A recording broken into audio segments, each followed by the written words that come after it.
Şəhid şəkillərinə toxunmayın. O şəkillərə baxanda hansısa ana təsəllisini tapır. Analar var deyir ki, oğlumun şəklinə toxunsalar həmin gün ölərəm. Çünki deyir, mən o yolu keçəndə oğlumun şəklini görəndə elə bilirəm ki, o sağdır, o yaşayır.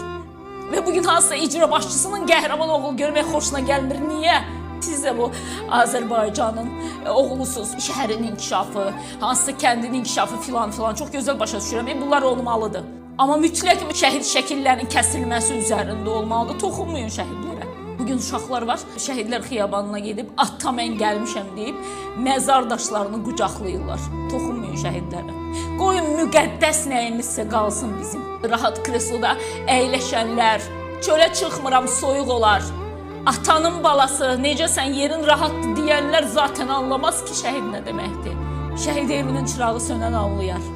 İki balası eyni vaxtda dünyasını dəyişmiş gətirilən ana, ata anlayar. İcra hakimiyyəti başçılar, ürəyiniz mi ağrıyır yol gedə-gedə şəhidlərimizə baxanda? Ağrıyırsa niyə ağrıyır? Gəncdilər, 18, 19, 20 yaşında, bəzisi balasının üzünü görmədən, bəzisi anası ilə halallaşmadan, vidalaşmadan, bəzisinin